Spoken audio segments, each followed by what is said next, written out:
A contramano. Antisistemismo explícito.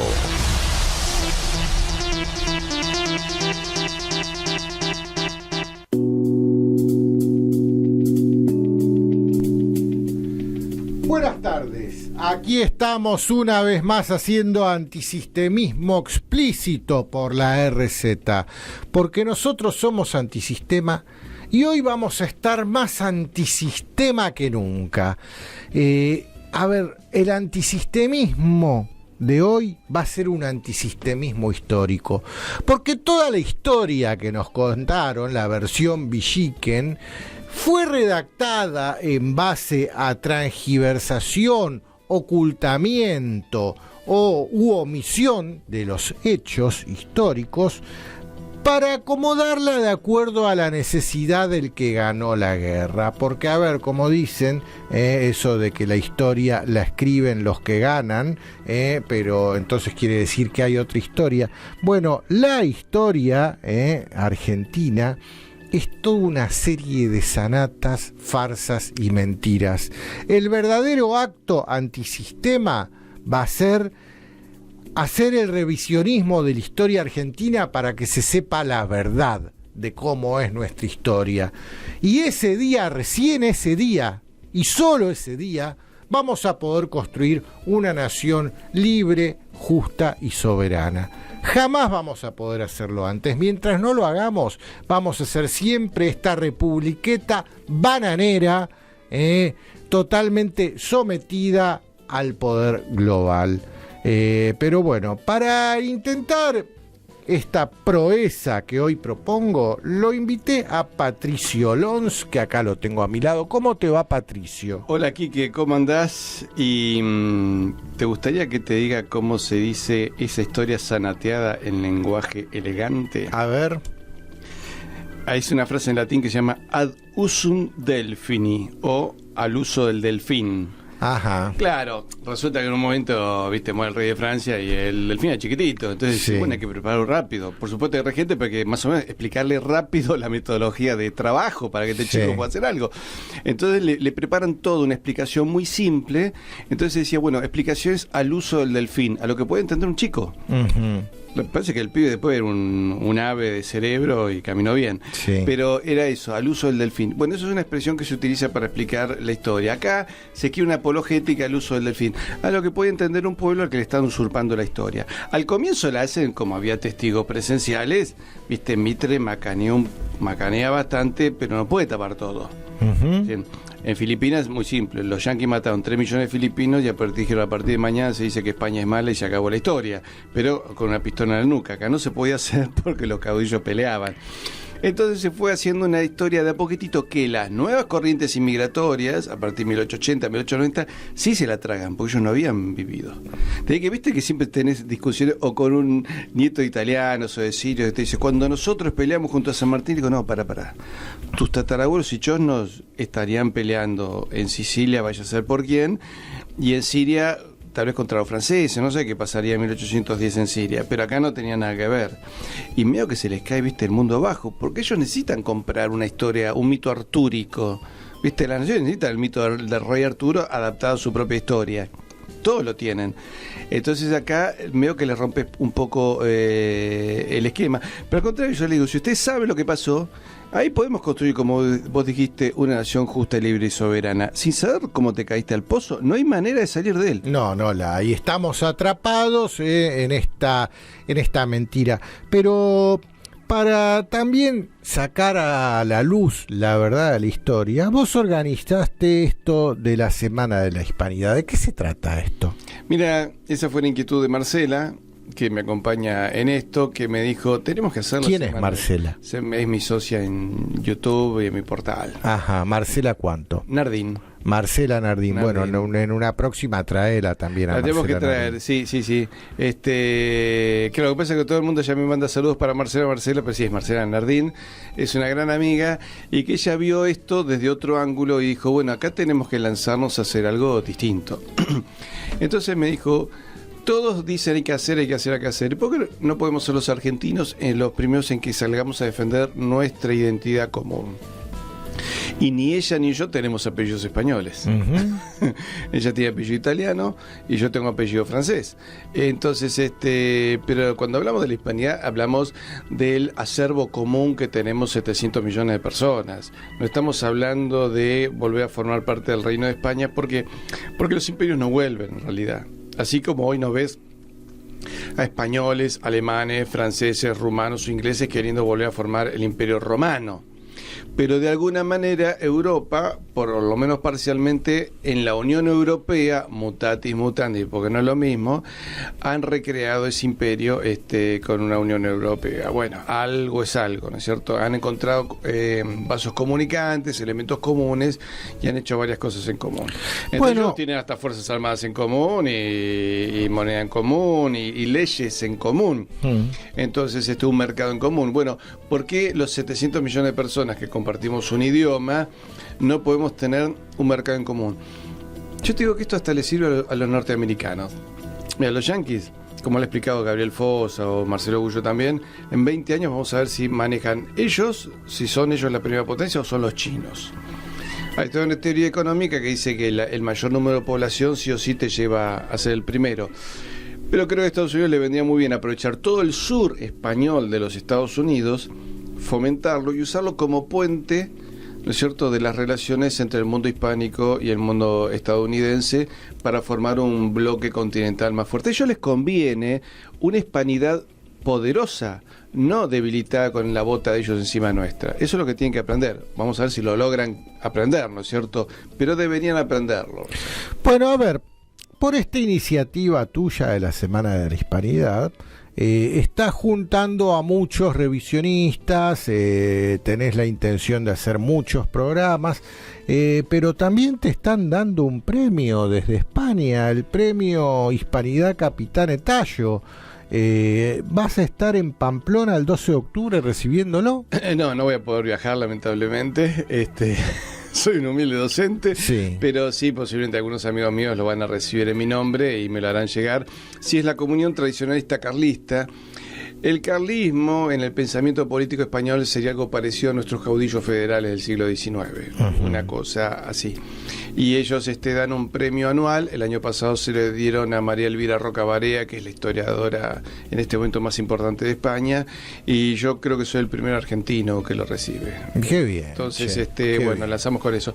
Y con respecto a la Semana de la Hispanidad, en la cual, por supuesto, que participás vos también, la idea es que todo medio de comunicación o todo intelectual o jóvenes estudiantes que digan nosotros queremos reivindicar ese legado común y queremos hacer un video, un audio o un artículo, y porque lo van a publicar ya sea en un portal, en un blog, en su propia radio canal, nos anuncian, nos pasan el enlace y nosotros en nuestro portal vamos a poner el enlace y la fecha de salida, que tiene que ser entre el 6 y el 12 de octubre, ¿cierto?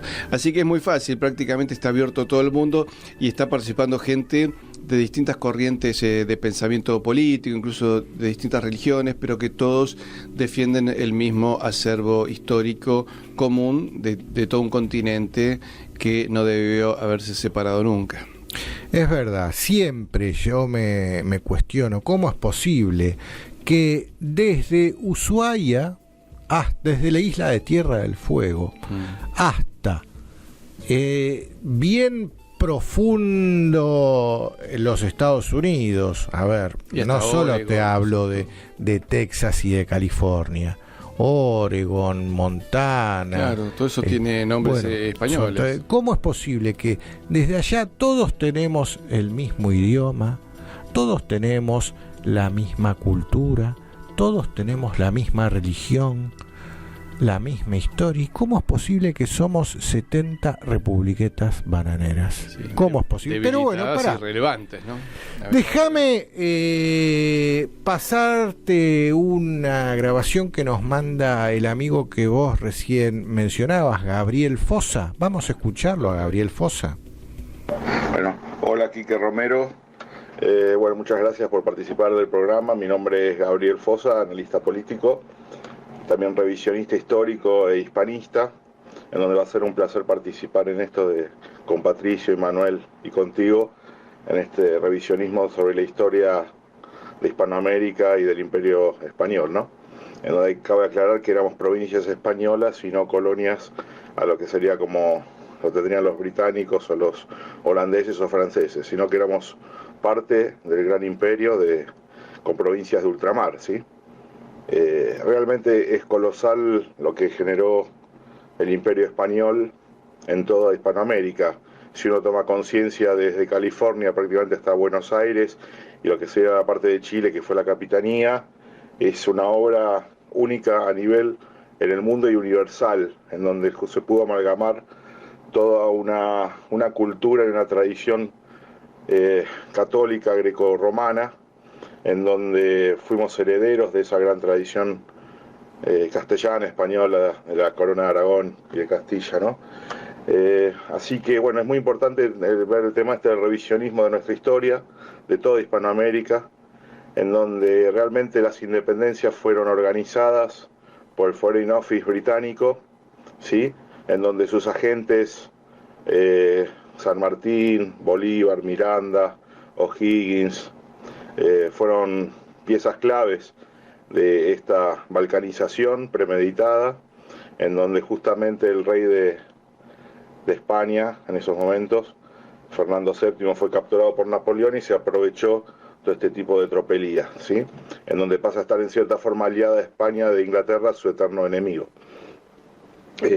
Para ser un poco breves, el tema en que nos compete de las independencias no fueron tal independencias a nivel popular, sino que fue una invasión encubierta por el Foreign Office con sus agentes, vuelvo a repetir, en donde participaron batallones enteros con más de 10.000 personas, mercenarios de Irlanda, de Alemania, ¿sí?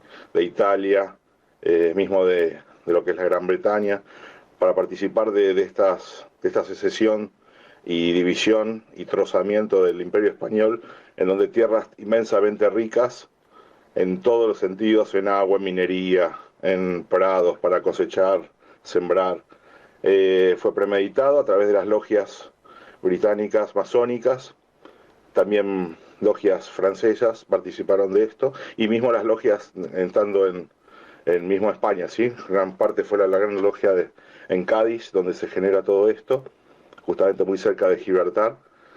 Y resulta que, bueno, esto fue una invasión encubierta, en donde ves que llega San Martín en 1812 en la fragata Canning, venida de Londres, en donde forma la logia Lautaro, y solamente su plan era llegar a Mendoza para pasar a Chile y de Chile tomar Lima, que Lima era la principal fuerza del realismo, ¿no? De la parte real, que hay algo que entender, que el realismo era la gente que estaba acá en Hispanoamérica, no es que vinieron de la península a pelear, sino que eran los que estaban acá, ¿sí? Todos los que estaban acá, los criollos, los peninsulares, ¿sí? Los mestizos. Entonces se da que, bueno, toda esta guerra subterránea financiada por Gran Bretaña llega a su máximo nivel cuando la escuadra de Lord Cochrane, almirante que está en estos momentos, tiene su tumba frente al altar en la abadía de Westminster, donde es el jefe de la armada chilena en estos momentos, como si fuera nosotros la Brown, se le rinden honores. Y resulta que, bueno, San Martín, después de pasar y cruzar los Andes y tomar Santiago, parte de la expedición con Lord Cochrane, uno de los máximos galardones del almirantazgo británico, y toman Lima, ¿sí? Con escuadrones y toda una empresa británica, con más de 20 naves que partieron para tomar Lima, ¿sí? En la última batalla de Ayacucho que lo da Bolívar, justamente, bueno, está lo que es Miller, ¿sí? Lo toma también la división, lo que manejaba José Lacerna, el comandante, ¿sí?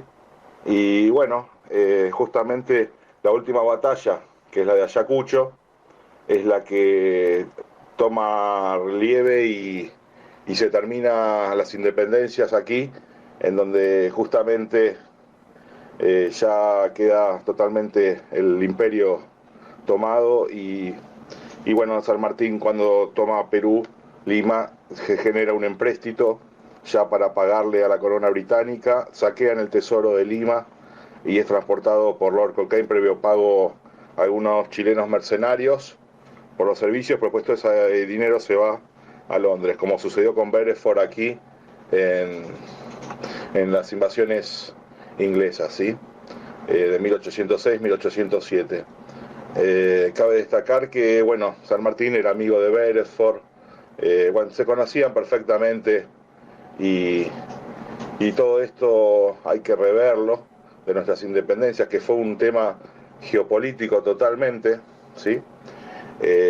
Y justamente después se balcaniza y se genera lo que sería el granero para lo que es la City de Londres, que es la que después a través de la bolsa va a manejar todo estas nuevas colonias con nuevos nombres, en donde se va a llamar Argentina, se va a llamar Chile, Perú, ¿sí? Así que bueno, eso es un poco lo que puedo decir sobre lo que se dio en las independencias, y creo que es importante que sepamos todo que no fue algo popular. Acuérdense que en el Cabildo del 25 de mayo de 1810 el pueblo quería saber de qué se trata y fue ocultado todo este tipo de cosas. Investiguen, hay cartas de Bolívar que se le paga a los batallones británicos, está todo documentado, no es ninguna mentira lo que estoy diciendo, sino que es un revisionismo que se puede comprobar perfectamente. Así que investiguen, la última batalla de Ayacucho fue ganada por los británicos, y bueno, eso hay que reverlo y bueno, que se sepa la verdad de una vez por todas, ¿no? Creo que es lo mejor para todos en estos momentos de revisionismo. Y algo más, tratar de unir otra vez Hispanoamérica, en donde somos más de 600 millones de habitantes, con una sola lengua, una sola cultura, y generar una nueva economía a nivel federativo, tener unas propias fuerzas armadas e integración, y eso seríamos indestructibles, tanto para negociar con las potencias como se viene a nivel ahora con las guerras económicas que se están dando por el trabajo, ¿sí? Les mando un abrazo a todos y muchas gracias. Bueno, muy claro Gabriel Fossa en la manera en la que planteó el tema que queremos analizar. ¿Es así? ¿Fueron las independencias latinoamericanas, más bien la balcanización del continente americano, la tercera invasión inglesa? Sí, o vaya a saber qué número, pero digamos fue la última que logran el éxito completo. Mirá, ¿cómo sería que esto estaba tan integrado que vos sabés que en las Cortes de Cádiz, en 1812, participan 2 diputados filipinos? Y los diputados filipinos están preocupados porque los movimientos revolucionarios iniciados en Buenos Aires están afectando la economía de Filipinas. Y vos decís, ¿pero qué tiene que ver? Bueno, en aquel momento tenía mucho que ver. Viste, hoy que están hablando de la ruta de la seda que hacen los chinos, y la manejamos los pueblos de Hispanoamérica. Uh-huh. Entonces, Filipinas tiene un fuerte desarrollo comercial gracias al galeón de Manila, que salen los productos de Carmen de Patagones, Buenos Aires, de Montevideo, de Entre Ríos, llegaban hasta el Alto Perú o llegaban a Mendoza al puerto de Valparaíso, o por el Alto Perú al puerto del Callao. Se unían los barcos de Valparaíso en el Callao, luego llegaban hasta Nueva España, lo que hoy es México, y ahí salió un galeón de mercaderías con fragatas de custodia. Llegaban a Filipinas, y de Filipinas se importaba con China sobre todo, y en segunda medida con Japón, ¿cierto? Y es más, como China y Japón estaban medio peleados, Filipinas hacía de nexo, así que negociaba 2 puntas. Entonces Filipinas tenía muy buen desarrollo. Y entonces dicen los filipinos, se va a cortar el galeón de Manila en algún momento, ¿qué hacemos? Entonces ellos plantearon reestructurar primero el galeón, y además desarrollar la industria textil y agraria de Filipinas, con lo cual Filipinas tuvo muy buen desarrollo, que durante 90 años más permaneció unido a España, ¿no es cierto? De hecho, Filipinas se separa de España por instigación de logias norteamericanas que les ofrecen a unas logias filipinas liberarse de este supuesto yugo, y una vez que se liberan, ocupan Filipinas y mueren, creo que cerca del 30% de la población filipina, ¿cierto? Porque les querían obligar a cambiar el idioma y también la religión. La religión no pudieron, pero el idioma sí. Y luego las siguientes generaciones ya se compran, pescado podrido, ¿no es cierto? Pero sí, mira, hay una carta que algunos dicen que es apócrifa de Belgrano, de Mariano Moreno, diciendo que ninguna revolución se hace si no corren arroyos de sangre, que había que decapitar a todo el que se opusiese y que había que cortar toda inteligencia, que en otro momento tal vez se los puede iluminar, pero en este momento no. Si bien fue acusada de esa carta de apócrifa, parece ser que hay otras copias que la confirmarían, y por otra parte, también parece ser que él quería ofrecerle la isla Martín García a los ingleses. Hay cartas de Fernando VII que confirman esta intentona de Mariano Moreno, pero por otra parte es coincidente con lo que él hizo. Él y Castelli son los impulsores del magnicidio con Santiago de Liniers, Gutiérrez Laconche, todos los hombres que murieron ahí en Cabeza de Tigre, ¿no es cierto? Entonces nosotros nacemos con un pecado original. Matas al primer héroe, al tipo que nos salvó de convertir a Buenos Aires en una suerte de Hong Kong, separado del resto del continente. Porque viste los tarados que dicen, no, porque si hubieran ganado los ingleses... Bangladesh. Claro, los ingleses, ¿qué te hacen? Te conquistan la costa, puerto, un poco de tierra alrededor, Sí. y a partir de ahí negocian con los productos internos. De hecho, la libertad de comercio que ya había en Buenos Aires no fue muy en beneficio de Buenos Aires. Por eso había una aduana en Córdoba, para parar ahí los productos. Entonces vos tenés un norte que es mucho más rico. Si vos querías ser próspero, era mucho mejor vivir en Córdoba, Salta, que en Buenos Aires. Entonces, Salta manejaba todo el comercio. Mira, si vos en Salta producías mulas, por ejemplo, y además tenías tu propio servicio de transporte, y cruzabas por el Alto Perú, más la moneda que se acuñaba en el Potosí, llegabas hasta el Callao y eras millonario. Tupac Amaru era un hombre rico, muy rico. Entonces, ¿sabes quiénes eran los únicos que después de los movimientos revolucionarios podían cruzar la frontera? ¿Quiénes? Comerciantes ingleses. Sí, como tenían siempre. permiso de Por los eso, revolucionarios todo de esto Buenos fue Aires. hecho a la medida de la geopolítica británica. Pero ¿me dejas hacer una tanda y Sí, ahora cómo no. volvemos? Dale, vamos una tanda. Si te diste cuenta que todo está cada vez peor, es porque la dirección correcta es a contramano.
Aldous Huxley decía, una verdad sin interés puede ser eclipsada por una falsedad emocionante. Aldous Huxley iba a contramano.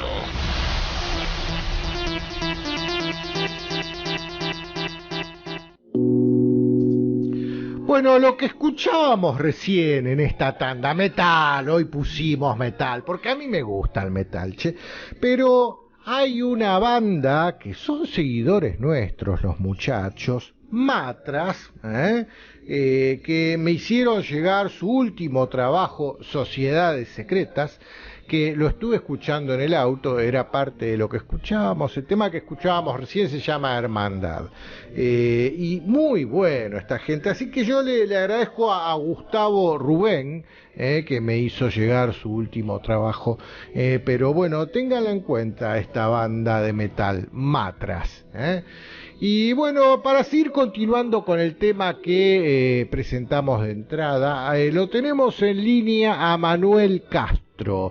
¿Me estás escuchando, Manuel? ¿Cómo estás? ¿Qué tal, Enrique? Muy bien, sí, te estoy oyendo. Qué grande, Manuel. Bueno, Manuel Castro conduce en Canal 26 Internacional, siempre tiene la gentileza de invitarme, salen buenísimos los programas, y acá al lado lo tenemos a Patricio Los, Manuel. Un saludo, Patricio, ¿cómo estás? Y que bueno, la idea del programa de hoy es, ¿nos han balcanizado con este cuento de las independencias latinoamericanas? Sí, en realidad lo que está relacionado con la independencia de los países hispánicos siempre fue algo que estaba englobado de lo que era la estrategia de Gran Bretaña o de Inglaterra, basado en el enfrentamiento entre el Imperio Español y el Imperio Inglés. Así es que cuando fallaron en el tema de las invasiones inglesas, bueno, trataron de entrar por otro lado y lo lograron en parte. Lo lograron. Sí, lo lograron. Lo lograron del todo. Y hoy lo Sí, siguen logrando. Sí. A ver, si estuviera Maradona acá, ¿qué diría? ¿Cuál es la famosa frase de Maradona que La nos... tenés adentro. Bueno, sí, y así es, los tenemos adentro. Sí. Y toda nuestra vida es lo que decíamos de Pero entrada. la culpa es nuestra, ¿eh? Claro, no vamos nunca a poder arreglar nuestra nación hasta que no arreglemos nuestra historia y sepamos la verdad de nuestra historia. Exactamente. Y salgamos de esta versión villiquen que nos han vendido entre Mitre y Sarmiento. Bueno, también salgamos de lo que te vende Hollywood. Por ejemplo, Hollywood te vende el ataque de Felipe II a las costas inglesas y te hablan de la Armada Invencible, nombre que nunca utilizó la Armada Española de ese momento. La Felicísima Armada era. Felicísima Armada, era así. Y después nadie habla de la contraarmada que enviaron los ingleses, que fue derrotada por los españoles. Eso no te la pone Hollywood. Y enviaron varias. No, y además no se dice, Manuel, que esa guerra termina con una victoria española. Exactamente. Porque los ingleses te desde cuentan, España. cualquier guerra de ellos, te cuentan hasta dónde ganan. Después ahí se acaba. Obviamente. Es como si los alemanes escribieran la historia de la Segunda Guerra Mundial y la terminan cuando ocupan París. Y ahí se acabó. Y por eso las grandes empresas automotrices alemanas, y saltan a la industria automotriz actual alemana, por ejemplo. Exactamente. Pero el tema es que nosotros somos una sola nación dividida en varios países. Claro. Si no se entiende eso, estamos perdidos. Y hasta ahora seguimos estando perdidos. Pero eso, ni siquiera lo tienen que tomar como un hecho de patriotismo. Tómenlo por el tema simple del interés. Es decir, por ejemplo, Gran Bretaña se va de Europa, se va de la Unión Europea, pero se junta con su hijo, Estados Unidos, que ya le fue a decir, mamá, estamos con vos, ¿no se lo dijo Trump a Boris Johnson? Nosotros lo habíamos comentado. Y por otra parte se unen con Asia, ¿no? Siempre van juntos, siempre van a estar juntos. Sí. Sí. Vos, Manuel, aparte de ser un excelente analista internacional, aparte de ser la cara del Canal 26 en todo lo que hace a internacionales, sos no un revisionista histórico, sino un recreacionista histórico. ¿De qué se trata eso? La recreación. Nosotros lo que hacemos es recrear las invasiones inglesas generalmente, o algunas de las batallas que después siguieron a lo que se llamó la independencia del virreinato. Pero lo nuestro es, básicamente, siempre fue históricamente el hecho de recrear las invasiones inglesas. Comenzamos en el Tiro Federal Buenos Aires hace mucho tiempo, y estaba la Guardia Escocesa, estábamos nosotros como banda de gaiteros. ¿Nosotros quiénes son nosotros? Aclará quiénes son nosotros. ¿Cómo? Dijiste estábamos nosotros. ¿Quiénes son nosotros? Nosotros, bueno, la banda de gaitas Ciudad de Buenos Aires, así nació como una delegación de la Real Banda de Gaitas de la Diputación de Orense, y fue la primera que se funda en América. La segunda se fundó en Caracas, en Venezuela, que ya lamentablemente desaparecida por razones obvias, y el hecho de hacer una recreación histórica a nosotros nos motivó mucho, y bueno, a partir de ahí comenzamos a seguir haciendo la recreación hasta el día de hoy. La última fue por los 100 años de la revista Villiquen. Ajá, mira, hablando de historia Villiquen. Claro. Sí. Pero bueno, lo que sucede es que lo nuestro es recreacionismo, no como pone la revista Gente, actores. Claro, es verdad. Yo he visto las fotos que vos has publicado y los uniformes que tienen, cómo... Es una reconstrucción de acuerdo al reglamento. Espectacular. Sí, la verdad que te felicito por eso. Lo agradezco mucho. Pero lo que pasa es una forma de llevar la historia a la gente, y ahí se le hablaba, bueno, cuando éramos España, porque España no es el nombre de un país, España es una idea. Claro. Como lo fue Roma en su momento. Es una idea, es como decir Inglaterra. Las Inglaterras era una idea. Lástima que estemos en bandos enfrentados. Sí, pero a ver, desde Enrique VIII, porque antes eran hermanos nuestros los ingleses. Sí, pero bueno, donde privan los intereses, no te olvides que el mundo se maneja por intereses, por el temor y la codicia, que es la base de lo que se conoce como lo que es la geopolítica. Esto es así. Yo creo que Huntington además lo dice, ¿no? Huntington lo habló en el choque de civilizaciones. Más que nada es un choque de culturas, es decir, los anglos tienen la suya y los hispanos tenemos la nuestra. Pero si no se tiene conciencia propia es inútil, ¿eh? Sí. Pero no, a ver, vos hablaste de revisionismo. La historia siempre es revisionista. Claro. Es decir, vos encontrás un documento nuevo y cambia todo lo que se venía sosteniendo. Es decir, si vos tenés una teoría científica, solamente puede ser rebatida por otra teoría científica. Si una teoría científica no se puede refutar, ya no es científica, es religión. Exactamente. O es un axioma. ¿no? Exactamente. Entonces, un axioma sería una verdad de evidencia intelectual, que es lo máximo que puede tener la ciencia. Exacto. Vos lo que me decías, acá le quito, le gané de mano a Quique. Cuando vos hablás de recrear y de lo que es la idea, ¿no es cierto? La caída del Imperio Romano fue devastadora para Europa. Cierto. Si no fuera que, viste, los monjes benedictinos, San Benito de Nurcia, se pusieron a rescatar documentos, y luego Carlomagno, viste, empezó a rescatar todos los saberes. Sí. Hoy Europa sería un erial. La caída del Imperio Español, que era nuestro imperio, no era un imperio invaso. Nosotros no éramos de España, sino que éramos España. Nosotros fuimos creados por ellos. Claro, es como decir, ¿Formosa es de Argentina? No, Formosa es Argentina. ¿Neuquén es de Argentina o es de los mapuches? No. Neuquén es Argentina. Totalmente. ¿No es cierto? Entonces, para nosotros fue también un colapso. Estaba mostrando, Quique, ¿puedo leer esto? Sí, a ver, le mandaron a Patricio desde Suiza una nota. Sí, una chilena que vive en Suiza, Manuel, dice, bueno, agradece lo de mi portal, pero dice, yo vivo hoy en Suiza, descendiente de la familia Videla de Mendoza. Mi tatarabuelo fue Francisco de Videla y Gómez Pacheco, cuñado de Tomás Appleby, por la manzanita, Thomas Appleby, quien suministró las armas británicas a San Martín. Claro. Posteriormente, en 1829, Francisco Videla se exilió en Chile en la Guerra de Rosas junto con mi tatarabuelo, Juan de Dios Correas Corbalán, quien fue regidor del Cabildo en 1814 y 15 y amigo de San Martín. Mi pregunta, dice esta chilena, ¿cómo fue que las familias mendocinas de la época compraron el proyecto de San Martín? ¿Cuál es la verdadera historia de O'Higgins, de los hermanos Carrera y todo lo relacionado con los acontecimientos en Mendoza? Bueno, qué bueno que en todo el continente nos ponemos a pensar y dejar de vernos como adversarios, enemigos, y nos empezamos a ver todos como compatriotas. A ver, déjame pararte acá. Noticia de hoy, Clarín de hoy. Están analizando en la UNESCO declarar Patrimonio de la Humanidad las rutas sanmartinianas.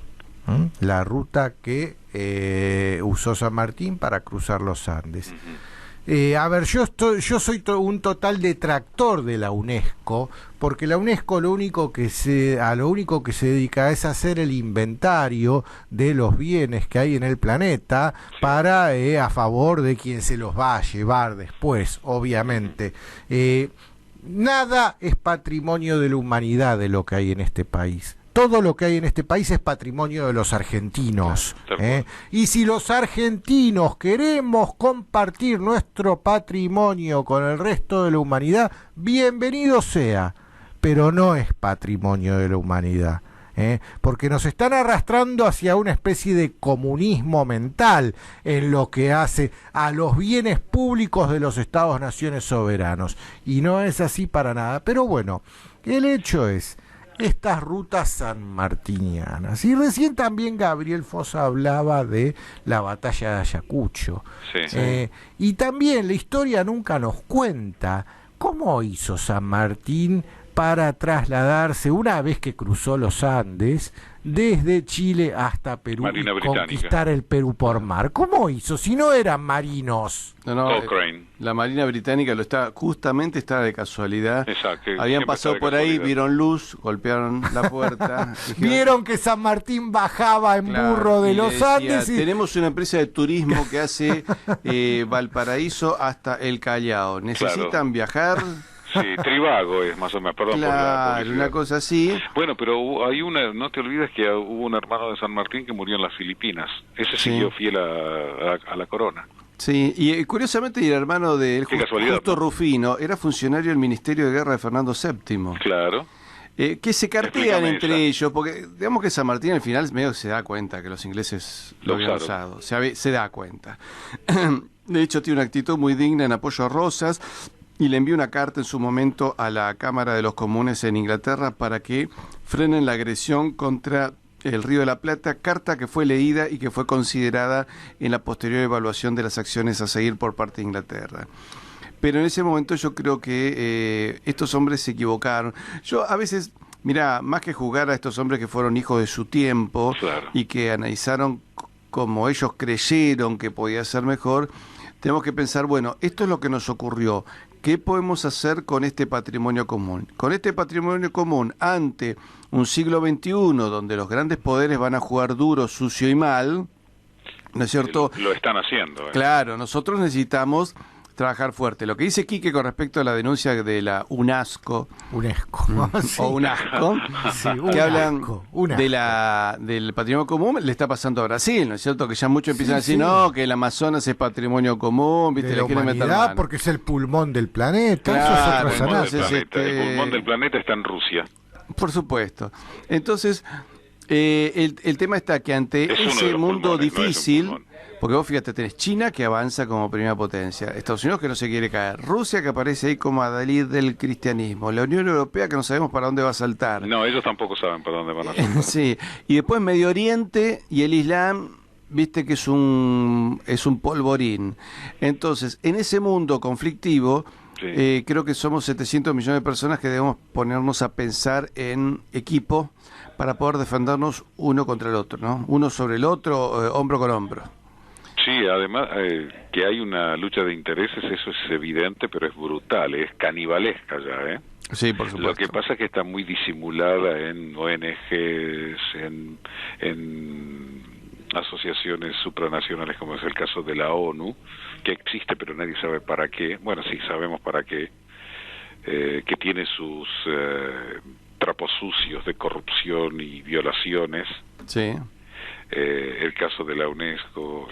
Entonces, si los pueblos no respetan su propia cultura y lo que son, su esencia, y viven despotricando contra mamá que te dio el ser, en este caso la madre patria, no se dan cuenta que pegarle un tiro a mamá es suicidarte. Sí, es golpearte. Y la pegarte patria un tiro no en es el pie. territorio donde uno nace, es el idioma que uno habla. Sí. Porque eso es lo que te da identidad desde que tu madre te empieza a hablar. Manuel, y además una cosa hay que aclarar, no es que uno pretende volver a formar parte del Imperio Español, sí, porque los pero imperios se podría mueren. volver a formar una comunidad Sino, hispánica de claro, naciones. una comunidad que nos, Claro, a ver, casi ayudemos unos como con el otro. las ex colonias británicas Pero España nunca tienen tuvo este colonias, British se llamaban Commonwealth. territorios de ultramar. Claro. Es un término a partir de los Borbones, cosa que es totalmente ajeno al pensamiento hispánico. Es verdad, nunca fuimos colonia. Nunca nosotros, hubo, nunca se lo llamó de esa manera. Nunca, pero los ingleses sí. Sí, los ingleses, los holandeses sí, los franceses sí. Pero es una Y diferencia los portugueses, semántica hablaban de esa básica. Es una diferencia semántica básica. ¿Te parece? que Una semántica? colonia. Es más que semántica, ¿no? No, bueno, a ver, una colonia Sí. es un lugar desde donde la metrópolis extrae recursos y los Materias explota primas, sí, señor. para la metrópolis. Exactamente. Y no era Un así. territorio de ultramar es una extensión del propio territorio Exacto. más allá del mar. Es Así es. eso. Vos ¿eh? fíjate, una crisis como la venezolana, aquí si el imperio español hubiera existido, un venezolano podría ir a cualquier parte del imperio sin ningún miramiento. Claro que sí. No lo pararía en la frontera de Colombia, ni de Ecuador, ni de Perú, ni de Chile. Es más, posiblemente no se hubiese producido esa crisis en Venezuela. Tampoco. Sí. Pero ahora fíjate aún hoy, siendo estados separados, los venezolanos ¿a dónde migran? A Perú, a Ecuador, a Colombia, a Argentina. Exacto. Y nadie mira a un venezolano como un extranjero. Pero ya Porque nos estamos cruzando en porque no lo es, Venezuela. yo lo he dicho al aire más de una ocasión. Mismo origen, mismo idioma, misma religión, casi las mismas costumbres. Yo he tenido varios alumnos venezolanos y no hay ninguna sensación con ellos de que uno Para está hablando nada. con como si dijera, bueno, cayó un chico de Tailandia, bueno, que hay que ver cómo No. lo adaptás. Y los mismos Perdón, puede ser un compañeritos... filipino también que habla español y es Claro. tan propio como cualquiera. Mira, de eso te quiero contar a vos y a Quique, que para la semana de la hispanidad.com se ha notado intelectuales de Filipinas. No, Han mandado maravilloso. muchísimo material en español. Y reivindican el pasado común y saben de la importancia que teníamos todos unidos, incluso hasta con el Río de la Plata, donde existía la Cámara de Comercio con Filipinas. Exacto. ¿No es cierto?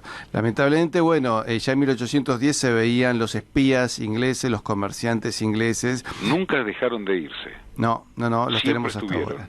Y donde dicen muchas cartas de la época que ya no se puede hablar ni con un amigo porque no sabes quién te va a delatar y estamos viendo una época de terror. 1810 fue un año terrorífico. Exactamente. Sí. Y hay sí, que sí, tener sí. luego la revolución de los Pero- orilleros que quisieron parar todo eso, ¿no es cierto? Lo que hay que tener conciencia es cuál es el origen, qué es lo que uno es, y a partir de ahí se proyecta. Así es. Si no, de lo contrario, miren que esto es una guerra. Lo que pasa es que mucha gente no lo quiere ver de esa manera porque cree que se exagera. Todavía no creo que estemos diciendo la magnitud ni describiendo la magnitud de lo que la cosa es. Sí, lo A que ver, pasa es que como si no, decís... si queremos desaparecer, ningún problema. Cambiamos el idioma mañana, cambiamos de costumbres mañana, si eso es lo que quieren, pero... Bueno, en no Argentina todos queremos yo creo que eso. se ha aplicado, viste, el proceso que se llama ventana de Overton, que yo invito a todos tus televidentes, Sí. que lo conoce bien, ¿no? Sí, ¿Cómo cuando se puede puede modificar? imponer una idea mental, hay un proceso. Que puede durar 40 años, Sí. pero se logra. Se Sí, logra. se logra, claro que se logra. Hoy estamos siendo víctimas de este proceso para meternos un montón de ideologías que van en contra de todos los valores. Se habla mucho de los derechos humanos, pero ya nadie habla de los valores humanos. Claro. Que son los que necesitas para sobrevivir. Sí, sí. Así, hace 40 años los jóvenes argentinos enfrentaron con el acero de sus fusiles al ataque inglés. Yo no sé si la juventud argentina de hoy podría defender a la patria. No podría de ninguna Y manera. eso, cuando tenés esa falencia, de ahí a la desaparición estamos a un tris. Sí. ¿No es cierto? Sí. Pero volviendo al tema del revisionismo histórico, Ujú. y volviendo a la inquietud que tiraba de entrada Gabriel Fossa, Ayacucho. ¿Qué pasó en Ayacucho? Y es una batalla medio inventada. A ver. Porque ahí había parientes en ambos bandos. decía Gabriel Martínez, que es un gran investigador, me dice, había por lo menos 80 familias enfrentadas. Entonces que se saludaron antes de la batalla. Y además se negoció, bueno, vamos a tener pelea, no vamos a tener pelea. El ejército real del Perú, que era un ejército formado por sudamericanos. Es más, había más soldados chilenos que peninsulares en el ejército real del Perú. O sea, peninsulares eran poquitos. El resto, la cantidad de generales que había americanos eran fieles al rey. De hecho, algunos de los pocos oficiales españoles que había, algunos de ellos eran traidores. Pertenecían a distintas logias y ya estaban arreglados con los ingleses, que son los que llevan al ejército a perder. Porque además el ejército real del Perú era más numeroso y estaba en una posición ventajosa de altura. O sea, no podía perder. O sea, se lo dabas a una persona que no supiera de guerra, pero veía la escena y dice, bueno, listo, de acá arriba lo reventamos. Y así todo inexplicablemente pierden. No hay muchos muertos, pero sí hay posiciones firmes. Hay hermanos que están enfrentados. Hay una charla, una conversación entre un padre y un hijo, y le dice, bueno, mijo, no ataque por el lado derecho, porque yo voy a estar ahí. Y yo no voy a ceder. Y algunos jóvenes en el ejército revolucionario o independentista o mal llamado patriota dicen, malditos sean los libros franceses que alguna vez leímos. Y ahora nos ha llevado a enfrentarnos a nuestros padres. Los padres que veían la situación con mucha más experiencia, como pasa siempre. Si vos te fijás en todo este proceso revolucionario, los revolucionarios son todos tipos jóvenes. A ver, hablando de malditos libros franceses que alguna vez leímos. Uno de los puntos destacados en esta noticia de la UNESCO declarando Patrimonio de la Humanidad las rutas de San Martín era que San Martín, mientras cruzaba con su caballo blanco, cargaba 11 cajas con libros. Sí. Y esos libros sirvieron para fundar la primer biblioteca que él fundó en Perú. Sí, en Lima. ¿Qué libros eran esos? ¿Los malditos libros franceses? Sí, él tenía... Los que salían... Sus libros no eran de pensamiento... ¿Del iluminismo? Sí, eran todos iluministas. Y de hecho él utiliza hasta en forma simbólica el edificio de la Inquisición. Que la gente dice, acabó con la Inquisición. La Inquisición prácticamente ya no funcionaba. La Inquisición era un tribunal muy chico, en realidad. Atendía poquísimos casos. La gente tiene una idea, viste, tipo Ku Klux Klan, que eran unos monjes que se dedicaban a torturar. Eso es Hollywood. Hollywood. Monty Python, cosas así. Claro. La Inquisición era un tribunal muy reducido, que tocaba algunos pocos casos de... Tenías que ser blanco. Si eras indio, no te podían tocar. Pero se sabía que era más benévolo que el tribunal común. Entonces algún indio, cuando cometió un delito, para que no lo acusen, por ejemplo, por robo, y lo acusen por algún tipo de blasfemia, a los blasfemos los mandaban a retiro espiritual. Entonces el tipo decía que tenía una abuela blanca, entonces pedía que lo juzgara la Inquisición para zafar. Entonces hay toda una propaganda que hizo un escritor, un historiador que... Viste, hace un poco de historia a las piñas, a mí no me gusta, donde dice, él acabó con la Santa Inquisición. Bueno, no había prácticamente una Inquisición en Lima, y ahí pone la primera biblioteca. Pero luego él se tiene que ir, está un año más o menos en Perú, porque además él conquista Lima, el resto no lo logra conquistar. Porque ahí los caciques de la zona inmediatamente forman el ejército real del Perú y salen a enfrentarlo. Y vos tenés los generales realistas como Goyeneche o Pío Tristán, eran americanos también. Claro. Pero tenés un general que se llamaba Antonio Huanchaca, que era un cacique inca, y él les hizo la guerra hasta después de Ayacucho. Es más, lo curioso, mira, lo aquí que me parece da pie para mucho, la batalla de Ayacucho, cuando termina, viste, el que gana, por ejemplo, le impone las condiciones, viste, dame hasta los zapatos si quieres. No, el tratado de paz es un tratado muy benévolo, donde al Perú se le exige, o sea, al bando ganador se le exige que pague los gastos, que ponga barcos para los que se quieran ir, que pague los gastos de la guerra a España, que le pague los gastos de la guerra a Chile, a la Argentina, a todos los nuevos estados que aparecían. Perú se tenía que poner con un montón de guita, pero ¿cómo? ¿Era el ganador? Bueno, parece que no era tanto. Bueno, acá casualmente con esto, porque acá ya aparece el dinero de por medio. Guerra y dinero van de la mano. Sí. Siempre que hay guerra aparece alguien poniendo el dinero para esta guerra. Y San Martín, cuando llega a Perú, él es el que inaugura la etapa más nefasta de toda nuestra historia latinoamericana, la más nefasta de todas. Sí. Hispanoamericana, no me digas más latinoamericana. No, hispanoamericana. No, pero latinoamericana lo digo porque también lo incluyo a el Reino de Portugal en este caso. Y la etapa más nefasta es nuestra deuda eterna.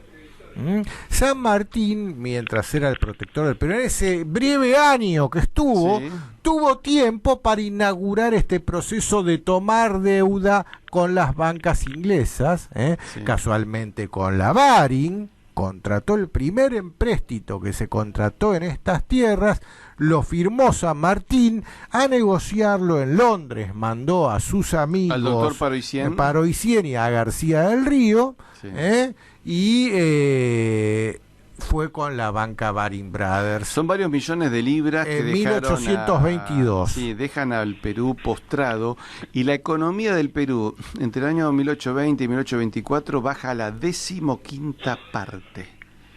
O sea, pone un tipo que gana muy buena plata. Teniendo Perú las minas de oro y de plata, ¿cómo es posible que necesitaba San Martín contratar deuda en papel de libras? Y además, ojo, teniendo el mercado de Asia. Recordemos que del puerto de Callao. ¿Cómo fue posible eso? Quiero comercial. Que me lo expliquen. A ver, esta parte de la historia no tiene explicación. No tiene explicación. Y solo por este hecho a San Martín hay que juzgarlo. Se volvió absolutamente pobre. Cuando te hablo de la 15ª parte, pensé un señor que gane muy buena plata, 150.000 pesos, es un muy buen sueldo. Bueno, al mes siguiente gana 10.000 pesos. Pero sus gastos los tenía por 150.000. Está bien, pero ese señor es el dueño de la Casa de la Moneda. Esa es otra historia. Porque en Perú casualmente era donde estaba la Real Casa de la Moneda. Claro, bueno, y ese señor queda empobrecido inexplicablemente. Es inexplicable. Teniendo la acuñación de moneda, teniendo los puertos, teniendo el mercado. La seca, la acuñación, sí. Bueno, todo eso se pierde, evidentemente. Y además se crean estados inviables, porque Bolivia y Paraguay tienen su retraso por ser estados mediterráneos. Es decir, cuando dice no, porque Bolivia le tiene que pedir a Chile la salida de Chile, que se la quiera. A ver, señores, todos estos problemas que tenemos es porque somos estados separados. Es decir, nunca, hasta hubo un famoso dirigente soviético que dijo en su momento que Hispanoamérica nunca podía tener una revolución socialista porque eran 20 estados separados. Tenían que unificarse primero, desarrollar el capitalismo, después ver qué revolución hacían. ¿No es cierto? Entonces, fíjate, hasta una persona que está en las antípodas culturales veía eso. Y donde se vio la unidad hispánica es en la Guerra de Malvinas. Acuérdate, Guatemala, Nicaragua, Dominicana, Cuba, Venezuela, Perú ofrecieron las Fuerzas Armadas completas. Y de pero España Chile le ofreció la ayuda al enemigo. Bueno, pero ahí está, fíjate, ¿a qué se debe la acción de Chile? Es el producto de una independencia que no fue diseñada por americanos, fue diseñada desde afuera. La propia geografía de Chile. Chile es el país que tiene la geografía más ridícula del mundo, del planeta, y la tiene casualmente porque es la clara prueba de que ese país fue diseñado solamente para que el país que surgiera en el cono sur no fuera bioceánico. Bueno, exactamente. Buenos Aires, el virreinato era bioceánico. Chile era solamente una capitanía general. Pero por eso te digo, yo creo que chilenos, argentinos y uruguayos... Sería Argentina del norte y sur, era todo territorio del virreinato. Sí, pero los países que fueron el virreinato del Perú, o sea, Ecuador, Perú, Chile, Bolivia, Paraguay y Uruguay y Argentina, sí o sí, para sobrevivir en este siglo deberíamos reunificarnos, ser un país de 150 millones. De la creación de Carlos III. Claro, es decir, sí, los planes del Conde de Aranda, ¿no es cierto? Es decir, un país bioceánico, bicontinental, con fuerte dominio de la Antártida, 150 millones de personas, y ahí tenés ya un país que puede corcovear un poco en este mundo, ¿no es cierto? Sí, pero claro. Si no, solos somos inviables. Además, el día de mañana, los chinos te ocupan Uruguay, lo usan como cabecera de playa y lo avanzan. Pero lo que vos hablabas con el apoyo por el tema del Atlántico Sur, el conflicto, fue un apoyo, es espasmódico, ¿entendés? No es constante. Una cosa es el sentimiento, otra cosa es el razonamiento. Yo creo que los países hispánicos para encauzarse y tienen que aplicar más el sentido común y el razonamiento que otra cosa. Sí, ya sí, las sí. pasiones ya se las aplicaron. Bueno, ahí está el tema de las pasiones. Acordate que nosotros en el 82 decíamos, vamos por los ingleses y después por los chilenos. Entonces los chilenos que dijeron, bueno, si estos son tan locos y capaz que hasta derrotan a los ingleses, porque en un momento los ingleses se la vieron negras y pensaron en irse, los tipos dicen, tenemos que ayudar a los ingleses, pues después nos muelen a palos. Es decir, no me gusta la actitud que tuvo Chile, pero se las comprendo. Entiendo la actitud que tuvieron.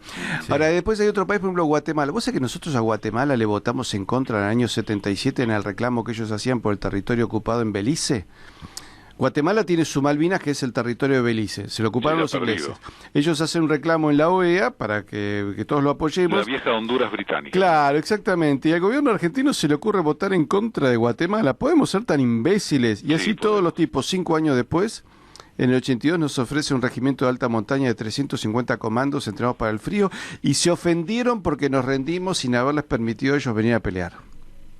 O sea, se portaron muy bien los guatemaltecos, sí, Saquemos el sombrero con esa gente. Sí, señor. Sí, sí. Bueno, señores, se nos fue la hora. Esto es eterno para seguir charlando y vamos a volver a hacer programas así.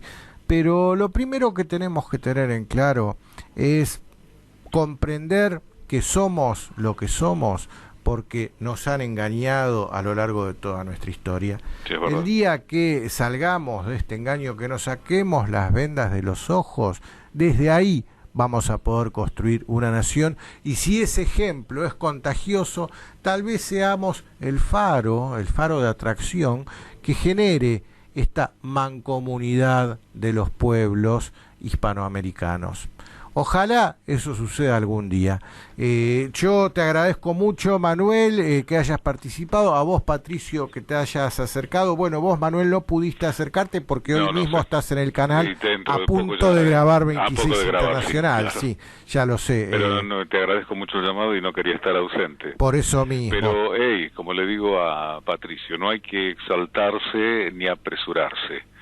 Tal vez no lo veamos, pero los cimientos son importantes. Así es. Hagamos los cimientos.